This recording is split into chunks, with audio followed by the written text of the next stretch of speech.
वो अफसर जो पति से लेना चाहती थी बदला, सफल होने का दांव चला। सविता प्रधान का बदलापुर, पति को किया कदमों में गिरने को मजबूर। शादी के बाद भी बनी अफसर, ससुराल के सितम को कर दी बेडगर। खाने को तरसी, मारपीट सहती रही, सविता की आंखों में आंसू बहते रहे।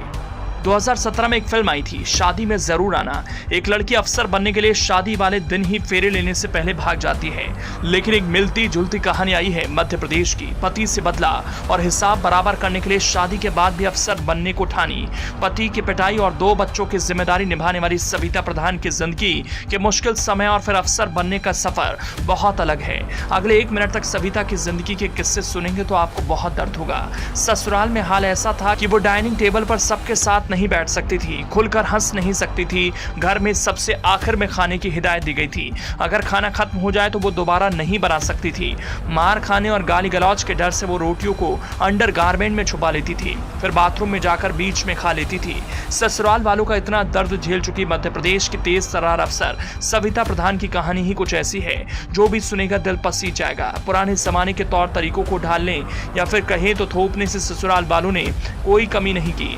ससुराल वालों के अत्याचार से परेशान सविता के पास कोई विकल्प नहीं निकल रहा था कि आखिर कैसे रास्ते से निकला जाए। समय पर समय बीतता जा रहा था, लेकिन सविता की राह मुश्किलों से भरती जा रही थी। आदिवासी परिवार में जन्मी सविता प्रधान की जिंदगी मुसीबतों से भरी थी। ससुराल वालों के सितम को झेल झेल कर सविता के दुख पक चुके थे और फिर सविता प्रधान ने सुसाइड का मन बनाया। बार बार सुसाइड की कोशिश भी की, लेकिन नहीं कर सकी। ऐसा सिलसिला चलता जा रहा था। इस बीच समय गुजरता गया और सविता 2 बच्चों की मां बन चुकी थी, लेकिन फिर भी ना तो पति साथ दे रहा था और ना ही ससुराल का कोई सदस्य। मायके वाले भी पति के साथ ही रहने का दबाव बना रहे थे, जैसा आज भी गांव में होता रहता है। फिर सविता ने मन बनाया और ठान ली, ससुराल वालों को जवाब काबिल होकर देना है और यहीं से ससुराल छोड़ निकल पड़ती है अपनी मंजिल की ओर। जब अफसर बनी, पति को सिखाया सबक।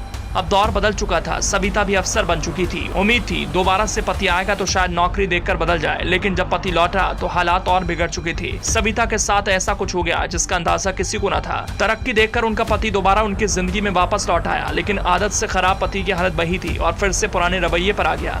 सविता को मारने पीटने लगा, कार खरीदने के लिए पैसे तक ले गया। सविता ने पहले तो अपने ऊपर हो रहे घरेलू अत्याचार को छुपाया, लेकिन एक दिन दुखी मन से इसके बारे में अपने सीनियर्स को बताया। सीनियर्स ने सविता का हौसला बढ़ाया, साथ ही ये भी कहा कि इस बार उनका पति वापस उनके पास आए तो वो उन्हें फोन करें। पति एक दिन फिर आया। सविता को पहले ही एहसास था कि वो उनके साथ मारपीट करेगा। जैसे ही उसने ऐसा किया, सविता ने फोन लगाया। 2 मिनट में घर में पुलिस आ गई। पुलिस ने जमकर पति की क्लास लगाई। अब तक जो कुछ उसने सविता के साथ किया था, पुलिस वालों ने सूद समेत उसे लौटाया। सविता प्रधान की गिनती आज बेहद तेज तर्रार अधिकारियों में होती है। मध्य प्रदेश सरकार के लिए सिविल सर्वेंट के तौर पर उनके करियर की शुरुआत हुई थी। वो ग्वालियर संभाग में ज्वाइंट डायरेक्टर हैं। बेहद गरीब परिवार से अफसर बनने तक का उनका सफर संघर्ष से भरा रहा। सविता की पहली पोस्टिंग चीफ म्युनिसिपल ऑफिसर के तौर पर हुई। बाद में सविता का अपने पति से तलाक हो गया। वो अपने 2 बेटों के साथ खुशी खुशी जीवन बिताने लगी। दोस्तों, आपको ये स्टोरी कैसी लगी? क्या सविता ने पति से तलाक लेकर सही किया? कमेंट बॉक्स में अपनी राय जरूर दें।